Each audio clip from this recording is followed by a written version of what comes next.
Agency వ్యవస్థను రద్దు చేసి ప్రభుత్వమే నేరుగా జీతాలు చెల్లించే విధానం అమలు చేయాలని అవుట్సోర్సింగ్ ఉద్యోగుల జేఏసీ డిమాండ్ చేసింది.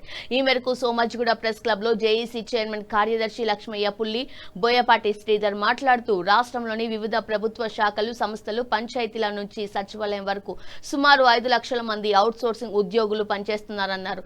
నెలల తరబడి జీతాలు ఇవ్వకపోవడం, అకస్మాత్తుగా తొలగింపులు చేయడం వల్ల తీవ్ర ఆర్థిక ఇబ్బందులు ఎదురవుతున్నాయని పేర్కొన్నారు. సమాన పనికి సమాన వేతనం, కోర్టు తీర్పును అమలు చేయాలని, పెండింగ్ జీతాలను వెంటనే విడుదల చేయాలని కోరారు.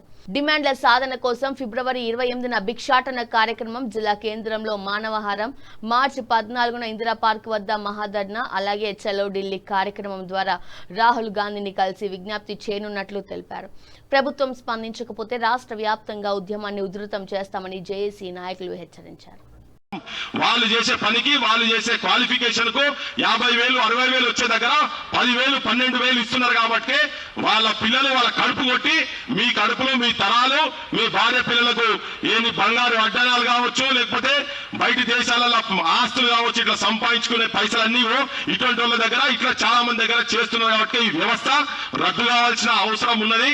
రద్దయ్యే వరకు కొట్లాడాలి. మీకు కూడా చెప్తుంది ఏంటంటే, పైసలకు ఓట్లేసి మీరు పైసలు తీసుకొని ఆ జనాలకు మందు ఆపుతానో లేకపోతే మీకు వచ్చి ఎవరు పడతాడో వచ్చి పర్మనెంట్ చేస్తామని. ప్రభుత్వాలు ఎన్ని మారినా ఈ ఉద్యోగుల జీవితాలు మాత్రం మారట్లేదు అనేది అందరికీ తెలిసిన, ఏ ఒక్క నాయకుడు కానీ అధికారులు కానీ పట్టించుకోలేనటువంటి పరిస్థితి.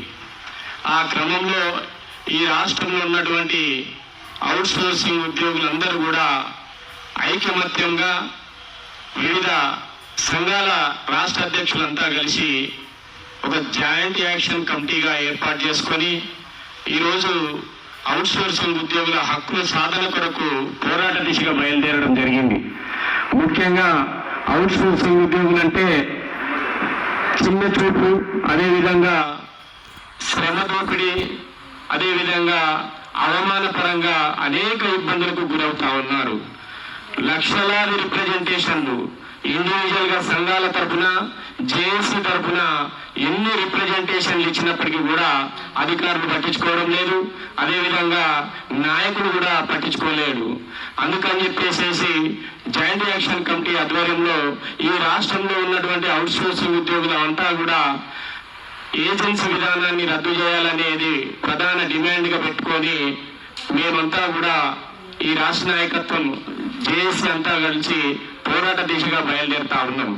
అనేక సార్లు రిప్రజెంటేషన్ ఇచ్చినాం. ఉద్యోగులకు వస్తువుల వలె జీఎస్టీ వేసి మరియు ఆ ఏజెన్సీలను మా మీద దోపిడీకి గురి చేస్తూ వారికి 4 నుంచి 6% ఏజెన్సీ కమిషన్, ప్రొఫెషనల్ ట్యాక్స్